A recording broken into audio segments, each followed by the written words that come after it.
Welcome to Maurya online academy. ನಾನು Chanmallu ಅಳಗುಡಿ. So ಇವತ್ತು ವಿಶ್ವಸಂಸ್ಥೆಗೆ ಸಂಬಂಧಪಟ್ಟಿರತಕ್ಕಂಥ ಒಂದಿಷ್ಟು ಪ್ರಮುಖ ಪ್ರಶ್ನೋತ್ತರಗಳನ್ನ ನಿಮ್ ಜೊತೆ ನಾನು ಡಿಸ್ಕಷನ್ ಮಾಡ್ತಾ ಇದ್ದೇನೆ. ಸೊ ನನ್ನ ಚಾನಲ್ಗೆ ಇನ್ನೂ ಯಾರು ನೀವು ಸಬ್ಸ್ಕ್ರೈಬ್ ಆಗಿಲ್ಲ, ಸಬ್ಸ್ಕ್ರೈಬ್ ಅಂತಕ್ಕಂಥ ಐಕನ್ ಮೇಲೆ ಕ್ಲಿಕ್ ಮಾಡಿ, ನಂತರ ಓಪನ್ ಆಗ್ತಕ್ಕಂಥ ಬೆಲ್ ಐಕನ್ ಮೇಲೆ ಕ್ಲಿಕ್ ಮಾಡಿದರೆ ನೀವು ಸಬ್ಸ್ಕ್ರೈಬ್ ಆದಂಗೆ. ಆಮೇಲೆ ಈ ನನ್ನ ವಿಡಿಯೋ ನಿಮಗೆ ಇಷ್ಟವಾದಲ್ಲಿ ಲೈಕ್ ಮಾಡಿ, ಕಮೆಂಟ್ ಮಾಡಿ ಮತ್ತು ಮಿಸ್ ಮಾಡದೆ ನಿಮ್ಮ ಫ್ರೆಂಡ್ಸ್ ಗಳಿಗೆಲ್ಲರಿಗೂ ಇದನ್ನ ಶೇರ್ ಮಾಡಿ ಅಂತಕ್ಕಂಥ ಮಾತನ್ನು ಹೇಳಿ, ಡಿಯರ್ ಫ್ರೆಂಡ್ಸ್, ನಾನಿವತ್ತು ವಿಶ್ವಸಂಸ್ಥೆಗೆ ಸಂಬಂಧಪಟ್ಟಿರ್ತಕ್ಕಂಥ ಪ್ರಶ್ನೋತ್ತರಗಳನ್ನ ಯಾಕೆ ಡಿಸ್ಕಷನ್ ಮಾಡ್ತಾ ಇದ್ದೇನೆ ಅಂದ್ರೆ, ಮೊನ್ನೆ ಫೆಬ್ರವರಿ 14, 2019 ಭಾರತದಲ್ಲಿ ಇರ್ತಕ್ಕಂಥ ಜಮ್ಮು ಕಾಶ್ಮೀರದ ಪುಲ್ವಾಮಾದಲ್ಲಿ ಉಗ್ರಗಾಮಿಗಳ ದಾಳಿಯನ್ನು ನಡೆಯುತ್ತೆ. ಸೊ ಆ ವಿಷಯ ಇವತ್ತು ವಿಶ್ವಸಂಸ್ಥೆಯವರೆಗೂ ಹೋಗಿ ತಲುಪಿದೆ. ಸೊ ಆ ಕಾರಣಕ್ಕೆ ವಿಶ್ವಸಂಸ್ಥೆ ಹಾಗೂ ವಿಶ್ವಸಂಸ್ಥೆಯಲ್ಲಿ ಇರತಕ್ಕಂತಹ ಭದ್ರತಾ ಮಂಡಳಿ ಅಂತಕ್ಕಂಥ ಏನೊಂದು ಅಂಗಸಂಸ್ಥೆ ಇದೆ, ಸೊ ಅದರ ಬಗ್ಗೆ ಬಹಳಷ್ಟು ಚರ್ಚೆ ನಡೀತಾ ಇದೆ. ಸೊ ಇದಕ್ಕೆ ಸಂಬಂಧಪಟ್ಟಿರ್ತಕ್ಕಂಥ ಒಂದಲ್ಲ ಒಂದು ಪ್ರಶ್ನೆಯನ್ನ ಬರ್ಲಿರ್ತಕ್ಕಂಥ ನಿಮ್ಮ ಎಕ್ಸಾಮಿನೇಷನ್ ಅಲ್ಲಿ ಪ್ರಶ್ನೆ ಕೇಳ್ತಾರೆ ಅನ್ನೋ ಉದ್ದೇಶಕ್ಕೋಸ್ಕರ ಈ ಒಂದು ವಿಡಿಯೋನ ಸಿದ್ಧಪಡಿಸ್ತಾ ಇದ್ದೇನೆ. ಸೊ ಮೊದಲನೇದಾಗಿ ಪ್ರಶ್ನೆಯನ್ನ ನೋಡೋಣ. ವಿಶ್ವಸಂಸ್ಥೆಯ ಸನ್ನದಿಗೆ ಸಹಿ ಹಾಕಿರ್ತಕ್ಕಂಥ ದಿನ ಯಾವುದು ಅಂತಕ್ಕಂಥ ಪ್ರಶ್ನೆ ಇದೆ. ಸೊ ವಿಶ್ವಸಂಸ್ಥೆಯ ಸನ್ನದಿಗೆ ಸಹಿ ಹಾಕಿರ್ತಕ್ಕಂಥ ದಿನ ಜೂನ್ 26, 1945. ಹಾಗಾದ್ರೆ ಏನಿದು ಈ ಸನ್ನದು ಅಂದ್ರೆ ಏನು, ಇದಕ್ಕೆ ಯಾಕೆ ಅವತ್ತು ಸಹಿ ಹಾಕಲಾಯಿತು? ಸೊ ಇದ್ರ ಬಗ್ಗೆ ಸ್ವಲ್ಪ ನೋಡೋಣ. 1945 ಏನು ಎರಡನೇ ಮಹಾಯುದ್ಧ ನಡೆಯುತ್ತೆ. ಜಗತ್ತಿನಲ್ಲಿ ಸಾಕಷ್ಟು ಸಾವು ನೋವುಗಳೇನು ಸಂಭವಿಸ್ತವೆ. ಇನ್ನು ಮುಂದೆ ಈ ರೀತಿಯ ಯಾವುದೇ ಯುದ್ಧಗಳು ಸಂಭವಿಸಬಾರದು ಅನ್ನೋ ಕಾರಣಕ್ಕೋಸ್ಕರ ಏಪ್ರಿಲ್ 25, 1945 ಜೂನ್ 26, 1945 ಅಮೆರಿಕದ ಸನ್ ಫ್ರಾನ್ಸಿಸ್ಕೋನಲ್ಲಿ ಸಮಾನ ಮನಸ್ಕರ 51 ರಾಷ್ಟ್ರಗಳ ನೇತಾರರ ಮಧ್ಯೆ ಡಿಸ್ಕಷನ್ ಆಗತ್ತೆ. ಸೊ ಜೂನ್ 26, 1945 ಅಂತಿಮವಾಗಿ ಒಂದು ಸನ್ನದನ್ನ ಅಥವಾ ಒಂದು ದಾಖಲೆಯನ್ನ ಸಿದ್ಧಪಡಿಸಲಾಗತ್ತೆ. ಆ ರೀತಿಯ ಒಂದು ಸಂಸ್ಥೆ ಹೇಗಿರಬೇಕು, ಅದರ ಕಾನೂನುಗಳು ಹೇಗಿರಬೇಕು, ಸೊ ಅದೆಲ್ಲದರ ಬಗ್ಗೆ ಒಂದು ದಾಖಲೆಯನ್ನ ಸಿದ್ಧಪಡಿಸಿ ಕೊನೆಗೆ ಎಲ್ಲಾ 51 ರಾಷ್ಟ್ರಗಳು ಸಹಿ ಹಾಕ್ತವೆ. ಸೊ ಆ ಸಹಿ ಹಾಕಿರ್ತಕ್ಕಂಥ ದಿನಾನೇ 26 ಜೂನ್ 1945. ಹೌದಾ? ಸೊ ಇದು ಸನ್ನದಿಗೆ ಸಹಿ ಹಾಕಿರ್ತಕ್ಕಂಥ ದಿನ ಅಂತ ಕರಿತೀವಿ.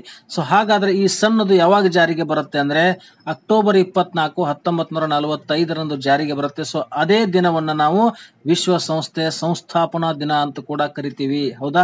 ಸೊ ನೆಕ್ಸ್ಟ್ ಕ್ವಶನ್ ನೋಡೋಣ. ವಿಶ್ವಸಂಸ್ಥೆಯ ಪ್ರಚಲಿತ ಸದಸ್ಯ ರಾಷ್ಟ್ರಗಳ ಸಂಖ್ಯೆ ಎಷ್ಟು ಅಂತಕ್ಕಂಥ ಪ್ರಶ್ನೆ ಇದೆ. ಸೊ ವಿಶ್ವಸಂಸ್ಥೆಯ ಪ್ರಚಲಿತ ಸದಸ್ಯ ರಾಷ್ಟ್ರಗಳ ಸಂಖ್ಯೆ 193. ಸೊ 193ನೇದಾಗಿ ವಿಶ್ವಸಂಸ್ಥೆಯನ್ನು ಸೇರ್ಕೊಂಡಿರ್ತಕ್ಕಂಥ ಆ ಸದಸ್ಯ ರಾಷ್ಟ್ರ ಯಾವುದು ಅಂತ ನಿಮಗೆ ಪ್ರಶ್ನೆ ಬಂದ್ರೆ ದಕ್ಷಿಣ ಸೂಡಾನ್ ಅಂತಕ್ಕಂಥದ್ದು ವಿಶ್ವಸಂಸ್ಥೆಯನ್ನ 193ನೇದಾಗಿ ಸೇರ್ಕೊಂಡಿರ್ತಕ್ಕಂತಹ ಒಂದು ರಾಷ್ಟ್ರ. ಹೌದಾ? ಸೊ ಈ ದಕ್ಷಿಣ ಸೂಡಾನ್ ಅಂತಕ್ಕಂಥದ್ದನ್ನು ಕೂಡ ನೀವು ನೆನ್ಪಿಟ್ಕೊಳ್ಳಿ. ಸೊ ನೆಕ್ಸ್ಟ್ ಕ್ವಶನ್ ನೋಡೋಣ. ವಿಶ್ವಸಂಸ್ಥೆಯಲ್ಲಿ ಬಳಕೆಯಲ್ಲಿರುವ ಅಧಿಕೃತ ಭಾಷೆಗಳು ಯಾವುವು ಅಂತಕ್ಕಂಥ ಪ್ರಶ್ನೆ ಇದೆ. ಸೊ ವಿಶ್ವಸಂಸ್ಥೆಯಲ್ಲಿ ಅಧಿಕೃತವಾಗಿ 6 ಭಾಷೆಗಳು ಬಳಕೆಯಲ್ಲಿವೆ. ಒಂದು Arabic, Chinese, English, French, Russian ಮತ್ತು ಸ್ಪ್ಯಾನಿಷ್. ಸೊ ಈ 6 ಭಾಷೆಗಳು ಜಗತ್ನಲ್ಲಿ ಅತಿ ಹೆಚ್ಚು ಜನರು ಮಾತನಾಡತಕ್ಕಂಥ ಭಾಷೆಗಳಾಗಿರೋದ್ರಿಂದ ಸೊ ಈ 6 ಭಾಷೆಗಳನ್ನ official language of the United Nations of organisation ಅಥವಾ ವಿಶ್ವಸಂಸ್ಥೆಯ ಅಧಿಕೃತ ಭಾಷೆಗಳನ್ನು ತಿಳ್ಕೊಂಡು ಇವುಗಳನ್ನು ತೆಗೆದುಕೊಳ್ಳಲಾಗಿದೆ. ಸೊ ಈ 6 ಹೆಸರುಗಳನ್ನ ಚೆನ್ನಾಗಿ ನೆನ್ಪಿಟ್ಕೊಳ್ಳಿ, ಭಾಷೆಯ ಹೆಸರುಗಳನ್ನ. ಸೊ ಆಮೇಲೆ ವಿಶ್ವಸಂಸ್ಥೆಯ ಪ್ರಮುಖ ಅಂಗ ಸಂಸ್ಥೆಗಳು ಯಾವುವು ಅಂತಕ್ಕಂಥ ಪ್ರಶ್ನೆ ಇದೆ. ಸೊ ವಿಶ್ವಸಂಸ್ಥೆಯಲ್ಲಿ ಒಟ್ಟು 6 ಪ್ರಮುಖ ಅಂಗ ಸಂಸ್ಥೆಗಳು ಕಂಡು ಬರ್ತಾವ. ಒಂದು ಜನರಲ್ ಅಸೆಂಬ್ಲಿ, ಇನ್ನೊಂದು ಭದ್ರತಾ ಮಂಡಳಿ, ಇನ್ನೊಂದು ಧರ್ಮದರ್ಶಿ ಮಂಡಳಿ ಮತ್ತು ಆರ್ಥಿಕ ಮತ್ತು ಸಾಮಾಜಿಕ ಮಂಡಳಿ, ಆಮೇಲೆ ಸಚಿವಾಲಯ, ಅಂತಾರಾಷ್ಟ್ರೀಯ ನ್ಯಾಯಾಲಯ. ಸೊ ಇವುಗಳನ್ನ ಇಂಗ್ಲಿಷ್ ನಲ್ಲಿ ಈ ಸಾಮಾನ್ಯ ಸಭೆ ಅಂತಕ್ಕಂಥದನ್ನ ಜನರಲ್ ಅಸೆಂಬ್ಲಿ ಅಂತಾನೆ ಕರಿತೀವಿ, ಭದ್ರತಾ ಮಂಡಳಿಯನ್ನ ಸೆಕ್ಯೂರಿಟಿ ಕೌನ್ಸಿಲ್ ಅಂತ ಕರಿತೀವಿ, ಧರ್ಮದರ್ಶಿ ಮಂಡಳಿಯನ್ನ ಟ್ರಸ್ಟಿಶಿಪ್ ಕೌನ್ಸಿಲ್ ಅಂತ ಕರಿತೀವಿ, ಆರ್ಥಿಕ ಮತ್ತು ಸಾಮಾಜಿಕ ಮಂಡಳಿಯನ್ನ ಎಕನಾಮಿಕ್ ಅಂಡ್ ಸೋಷಿಯಲ್ ಕೌನ್ಸಿಲ್ ಅಂತ ಕರಿತೀವಿ, ಆಮೇಲೆ ಸಚಿವಾಲಯವನ್ನ ಸೆಕ್ರೆಟರಿಯೇಟ್ ಅಂತ ಕರಿತೀವಿ, ಅಂತಾರಾಷ್ಟ್ರೀಯ ನ್ಯಾಯಾಲಯವನ್ನ ಇಂಟರ್ನ್ಯಾಷನಲ್ ಕೋರ್ಟ್ ಆಫ್ ಜಸ್ಟಿಸ್ ಅಂತ ಕರಿತೀವಿ. ಹೌದಾ? ಸೊ ಈ 6 ಪ್ರಮುಖ ಅಂಗ ಸಂಸ್ಥೆಗಳು ವಿಶ್ವಸಂಸ್ಥೆಯ ಪ್ರಮುಖ ಅಂಗ ಸಂಸ್ಥೆಗಳಾಗ್ಯಾವ. ಸೊ ಇದರಲ್ಲಿ ಒಂದು ಅಂಗ ಸಂಸ್ಥೆ ಈಗ ಕಾರ್ಯನಿರ್ವಹಿಸೋದನ್ನ ನಿಲ್ಲಿಸಿದೆ ಅಂತಂದ್ರೆ ಸೊ ಈ ಧರ್ಮದರ್ಶಿ ಮಂಡಳಿ ಅಂತಕ್ಕಂಥದ್ದು ಇತ್ತೀಚೆಗೆ 1994 ತನ್ನ ಕಾರ್ಯವನ್ನು ನಿರ್ವಹಿಸೋದನ್ನ ನಿಲ್ಲಿಸಿದೆ. ಯಾಕೆ ನಿಲ್ಲಿಸಿದೆ ಅಂತಂದ್ರೆ ಈ ಧರ್ಮದರ್ಶಿ ಮಂಡಳಿ ಅಂತಕ್ಕಂಥದ್ದು ವಸಾಹತು ರಾಷ್ಟ್ರಗಳೇನದ್ದು ಅಲ್ಲ. ಮುಂಚೆ ಅಂತಂದ್ರೆ ಈಗ ಭಾರತ 1947ಕ್ಕಿಂತ ಮುಂಚೆ ಇಂಗ್ಲೆಂಡ್ ದೇಶದ ಒಂದು ವಸಾಹತು ರಾಷ್ಟ್ರ ಆಗಿತ್ತು. ಅಂತ ವಸಾಹತು ರಾಷ್ಟ್ರಗಳಿಗೆ ಆರ್ಥಿಕವಾಗಿ ಮತ್ತು ಸಾಮಾಜಿಕವಾಗಿ ಸಹಾಯ ಮಾಡೋ ಸಲುವಾಗಿನೇ ಈ ಒಂದು ಧರ್ಮದರ್ಶಿ ಮಂಡಳಿ ಇತ್ತು. ಸೊ 1994 ಜಗತ್ತಿನಲ್ಲಿರ್ತಕ್ಕಂಥ ಕೊನೆ ವಸಾಹತು ರಾಷ್ಟ್ರ ಸ್ವತಂತ್ರವಾಗತ್ತೆ. ಸೊ ಅದು ಸ್ವತಂತ್ರವಾದ ಮೇಲೆ ಯಾವುದೇ ವಸಾಹತು ರಾಷ್ಟ್ರಗಳು ಜಗತ್ತಿನಲ್ಲಿ ಉಳಿಯದೇ ಇರುವ ಕಾರಣಕ್ಕೋಸ್ಕರ ಈ ಧರ್ಮದರ್ಶಿ ಮಂಡಳಿಯ ಕೆಲಸವನ್ನು ಕೂಡ ಮುಗಿದು ಹೋಗುತ್ತೆ. ಸೊ ಅದಕ್ಕೆ ಇದರ ಒಂದು ಕೆಲಸವನ್ನು ಸ್ಥಗಿತ ಸೇರ್ಪಡೆಗೊಳಿಸಲಾಗುತ್ತೆ. ಹಾಗಾದ್ರೆ ನನಗೆ ನೀವು ಕಮೆಂಟ್ ಬಾಕ್ಸ್ ಅಲ್ಲಿ ಹೇಳಬೇಕು 1994ರಲ್ಲಿ ಸ್ವತಂತ್ರ ಹೊಂದಿರತಕ್ಕಂತ ಆ ವಸಾಹತು ರಾಷ್ಟ್ರ ಯಾವುದು ಅಂತಕ್ಕಂಥದ್ದು ನನಗೆ ನೀವು ಕಮೆಂಟ್ ಬಾಕ್ಸ್ ಅಲ್ಲಿ ಹೇಳಬೇಕು. ಓಕೆನಾ? ಸೊ ನೆಕ್ಸ್ಟ್ ಕ್ವಶನ್ ನೋಡೋಣ. ವಿಶ್ವಸಂಸ್ಥೆಯ ಭದ್ರತಾ ಮಂಡಳಿಯಲ್ಲಿ ಇರುವ ಶಾಶ್ವತ ಸದಸ್ಯ ರಾಷ್ಟ್ರಗಳ ಸಂಖ್ಯೆ ಎಷ್ಟು ಮತ್ತು ಅವು ಯಾವುವು ಅಂತಕ್ಕಂಥ ಪ್ರಶ್ನೆ ಇದೆ. ಸೊ ವಿಶ್ವಸಂಸ್ಥೆಯ ಭದ್ರತಾ ಮಂಡಳಿಯಲ್ಲಿ ಶಾಶ್ವತ ಸದಸ್ಯರಾಗಿರ್ತಕ್ಕಂಥ ರಾಷ್ಟ್ರಗಳ ಸಂಖ್ಯೆ 5. ಸೊ ಅವು ಯಾವುವು ಅಂತಂದ್ರೆ ಚೀನಾ, ಫ್ರಾನ್ಸ್, ರಷ್ಯಾ, ಇಂಗ್ಲೆಂಡ್ ಮತ್ತು ಅಮೆರಿಕ. ಸೊ ಇದೇ 5 ರಾಷ್ಟ್ರಗಳಿಗೆ ಯಾಕೆ ಶಾಶ್ವತ ಸದಸ್ಯ ಸ್ಥಾನಮಾನವನ್ನು ಕೊಡಲಾಗಿದೆ ಅಂತಂದ್ರೆ ಜಗತ್ತಿನಲ್ಲಿ ಇರ್ತಕ್ಕಂಥ ಪ್ರಮುಖ ಎಲ್ಲಾ ಭಾಗಗಳಲ್ಲಿಯೂ ಕೂಡ ಅತ್ಯಂತ ಪ್ರಬಲವಾಗಿರ್ತಕ್ಕಂಥ ಆರ್ಥಿಕ ಶಕ್ತಿಯನ್ನು ಹೊಂದಿರತಕ್ಕಂಥ 5 ರಾಷ್ಟ್ರಗಳಿವು. ಆಮೇಲೆ ನಾನ್ ಪ್ರೊಲಿಫರೇಷನ್ ಟ್ರೀಟಿ ಅಂತ ನಾವೇನು ಕರಿತೀವಿ, ನ್ಯೂಕ್ಲಿಯರ್ ನಾನ್ ಪ್ರೊಲಿಫರೇಷನ್ ಟ್ರೀಟಿ ಅಥವಾ ಅಣ್ವಸ್ತ್ರ ಪ್ರಸರಣ ನಿಷೇಧ ಒಪ್ಪಂದ ಅಂತ ನಾವೇನು ಕರಿತೀವಿ. ಸೊ ಆ ಒಪ್ಪಂದದ ಅಡಿಯಲ್ಲಿಯೂ ಕೂಡ ಈ 5 ರಾಷ್ಟ್ರಗಳ ಉಲ್ಲೇಖವಿದೆ. ಈ 5 ರಾಷ್ಟ್ರಗಳು ಜಗತ್ತಿನಲ್ಲಿ ಅಣ್ವಸ್ತ್ರವನ್ನು ಹೊಂದಿರತಕ್ಕಂಥ ಶಕ್ತಿಶಾಲಿ ರಾಷ್ಟ್ರಗಳು. ಸೊ ಇವೆಲ್ಲವೂ ಕೂಡ ಈ ಒಂದು ಶಾಶ್ವತ ಸದಸ್ಯ ರಾಷ್ಟ್ರ ಸ್ಥಾನಮಾನವನ್ನು ಹೊಂದಿದ್ರೆ ಜಗತ್ತಿನಲ್ಲಿ ಯಾವುದೇ ರೀತಿಯ ಯುದ್ಧಗಳು ಸಂಭವಿಸುವುದಿಲ್ಲ, ಅಣ್ವಸ್ತ್ರಗಳನ್ನ ದುರ್ಬಳಕೆ ಮಾಡಿಕೊಳ್ಳುವುದಿಲ್ಲ ಅನ್ನೋ ಕಾರಣಕ್ಕೋಸ್ಕರ ಈ 5 ರಾಷ್ಟ್ರಗಳಿಗೆ ಶಾಶ್ವತ ಸದಸ್ಯ ಸ್ಥಾನಮಾನವನ್ನು ಕೊಡಲಾಗಿದೆ. ಹೌದಾ? ಸೊ ನೆಕ್ಸ್ಟ್ ಕ್ವಶನ್ ನೋಡೋಣ. ವಿಶ್ವಸಂಸ್ಥೆಯ ಭದ್ರತಾ ಮಂಡಳಿಯಲ್ಲಿ ಶಾಶ್ವತವಲ್ಲದ ಸದಸ್ಯ ರಾಷ್ಟ್ರಗಳ ಸಂಖ್ಯೆ ಎಷ್ಟು ಮತ್ತು ಅವು ಯಾವುವು ಅಂತಕ್ಕಂಥ ಪ್ರಶ್ನೆ ಇದೆ. ಸೊ ಸದಸ್ಯರಲ್ಲದ ವಿಶ್ವಸಂಸ್ಥೆಯಲ್ಲಿ ಶಾಶ್ವತವಲ್ಲದ ಸದಸ್ಯ ರಾಷ್ಟ್ರಗಳ ಸಂಖ್ಯೆ 10. ಸೊ ಅವು ಯಾವುವು ಅಂತಂದ್ರೆ ಒಂದು ಬೆಲ್ಜಿಯಂ, ಇನ್ನೊಂದು ಡೊಮಿನಿಕನ್ ರಿಪಬ್ಲಿಕ್, ಆಮೇಲೆ ಇಕ್ವಟೋರಿಯಲ್ ಗಿನಿಯಾ ಮತ್ತು ಜರ್ಮನಿ, ಇಂಡೋನೇಷಿಯಾ, ಐವರಿ ಕೋಸ್ಟ್, ಪೆರು, ಪೋಲೆಂಡ್, ಕುವೈತ್ ಮತ್ತು ದಕ್ಷಿಣ ಆಫ್ರಿಕಾ. ಇವು 10 ರಾಷ್ಟ್ರಗಳೇನಿವೆ ಇವು ಶಾಶ್ವತವಲ್ಲದ ಸದಸ್ಯ ರಾಷ್ಟ್ರಗಳು. ಯಾಕಂತಂದ್ರೆ ಇವು ಪ್ರತಿ 2 ವರ್ಷಗಳಿಗೊಮ್ಮೆ ಚುನಾವಣೆ ನಡೆಯುತ್ತೆ ಈ 10 ರಾಷ್ಟ್ರಗಳಿಗೋಸ್ಕರ. ಸೊ ಇವರ ಅಧಿಕಾರಾವಧಿ ಎಷ್ಟಿರುತ್ತೆ ಅಂದ್ರೆ 2 ವರ್ಷ ಮಾತ್ರ ಇರುತ್ತೆ.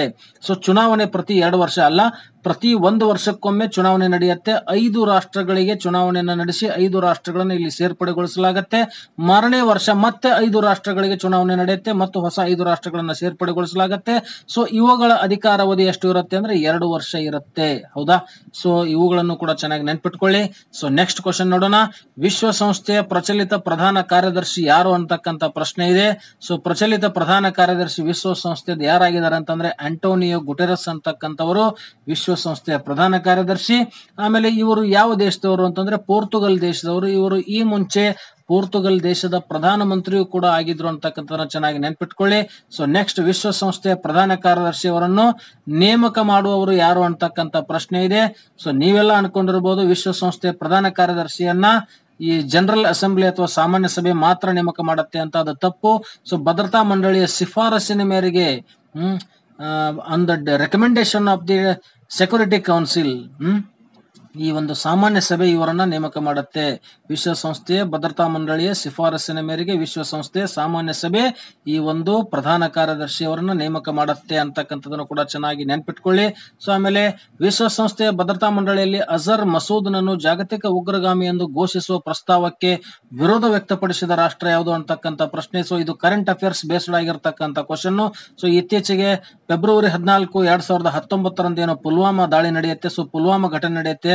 ಸೊ ಆ ದಾಳಿಯ ನಂತರ ಜೈಷ್ ಎ ಮೊಹಮ್ಮದ್ ಸಂಘಟನೆಯ ಮುಖ್ಯಸ್ಥನಾಗಿರ್ತಕ್ಕಂಥ ಅಜರ್ ಮಸೂದನನ್ನ ಜಾಗತಿಕ ಉಗ್ರಗಾಮಿ ಅಂತ ಘೋಷಣೆ ಮಾಡಬೇಕು ಅಂತಕ್ಕಂತಹ ಒಂದು ಪ್ರಸ್ತಾವನೆ ಈ ಒಂದು ವಿಶ್ವಸಂಸ್ಥೆಯ ಭದ್ರತಾ ಮಂಡಳಿಯ ಮುಂದೆ ಬರುತ್ತೆ. ಸೊ ಅದಕ್ಕೆ ಚೀನಾ ಅಡ್ಡಗಾಲನ್ನ ಬಡಿಯುತ್ತೆ ಅಥವಾ ಚೀನಾ ತನ್ನ ವಿಟೋ ಪವರ್ ಅನ್ನ ಬಳಸಿ ಸೊ ಅದನ್ನ ತಡೆಯುತ್ತೆ. ಸೊ ಆ ಕಾರಣಕ್ಕೋಸ್ಕರ ಈ ಒಂದು ಪ್ರಸ್ತಾವವನ್ನು ವಿರೋಧಿಸಿರ್ತಕ್ಕಂಥ ರಾಷ್ಟ್ರ ಯಾವುದು ಅಂತ ಪ್ರಶ್ನೆ ಕೇಳಿದ್ರೆ ಅದಕ್ಕೆ ಚೀನಾ ಅಂತಕ್ಕಂಥ ಉತ್ತರವನ್ನು ಹಾಕಿ.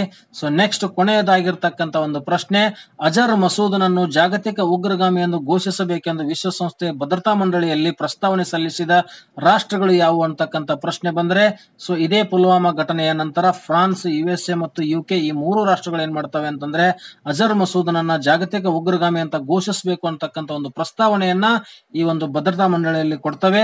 ಸೊ ಆದರೆ ಈ ಚೀನಾ ಅಡ್ಡಗಾಲ ಹಾಕಿರೋದ್ರಿಂದ ಅವರನ್ನ ನಮಗೆ ಘೋಷಣೆ ಮಾಡೋದಕ್ಕೆ ಆಗೋದಿಲ್ಲ. ಹೌದಾ? So these are the very important questions what I today explained about the United Nations of Organization. So ಇಲ್ಲಿಗೆ ನನ್ನ ಈ ಒಂದು ವಿಡಿಯೋನ ಮುಗಿಸ್ತಾ ಇದ್ದೇನೆ. ಆಮೇಲೆ ಹೊಸದಾಗಿ ಯಾವ್ದಾದ್ರು ವಿದ್ಯಾರ್ಥಿಗಳು ನೀವು KAS ನ ತರಬೇತಿಯನ್ನು ನಮ್ಮ ಹತ್ರ ಪಡಿಬೇಕು ಅಂತಂದ್ರೆ ಈಗ ನಾನು ಎಕ್ಸ್ಪ್ಲೇನ್ ಮಾಡಿರ್ತಕ್ಕಂಥ ಕ್ವಶನ್ಸ್ಗಳು ಸಿಂಪಲ್ ಆಗಿರ್ತಕ್ಕಂಥ ಮತ್ತು ಎಲ್ಲರಿಗೂ ಅಂಡರ್ಸ್ಟ್ಯಾಂಡ್ ಆಗ್ತಕ್ಕಂಥ ಕ್ವಶನ್ಸ್ಗಳು, ಆದರೆ ಇದಕ್ಕಿಂತಲೂ ಡೆಪ್ತ್ ಆಗಿರ್ತಕ್ಕಂಥ ಕೆಲವೊಂದಿಷ್ಟು ಡೀಟೇಲ್ ಆಗಿರ್ತಕ್ಕಂಥ ಕ್ವಶನ್ಸ್ಗಳನ್ನ ನಾವು KS ಆನ್ಲೈನ್ ತರಬೇತಿ ಪಡಿತಕ್ಕಂಥ ವಿದ್ಯಾರ್ಥಿಗಳಿಗೆ ಎಕ್ಸ್ಪ್ಲೇನ್ ಮಾಡ್ತಾ ಇರ್ತೇವೆ. ಸೊ ಇನ್ನು 4 ದಿನಗಳಲ್ಲಿ ನಮ್ಮ KS ಆನ್ಲೈನ್ ತರಬೇತಿನೂ ಕೂಡ ಪ್ರಾರಂಭ ಆಗ್ತಾ ಇದೆ. ಸೊ ಯಾವ್ದಾದ್ರು ವಿದ್ಯಾರ್ಥಿಗಳು ನೀವು ಅಲ್ಲಿ ಬಂದು ಇನ್ನೂ ಡೀಟೇಲ್ ಆಗಿ ಈ ರೀತಿಯ ಕ್ವಶನ್ಸ್ ಗಳನ್ನ ನೀವು ಅಂಡರ್ಸ್ಟ್ಯಾಂಡ್ ಮಾಡ್ಕೋಬೇಕು ಅಂತಂದ್ರೆ ನಮ್ಮ ಆನ್ಲೈನ್ ತರಬೇತಿಯಲ್ಲಿ ಜಾಯ್ನ್ ಆಗ್ಬೋದು. So with this I will conclude my today's explanation. Tomorrow I will come with new one another video. Till then wait for me. Bye bye. Thank you.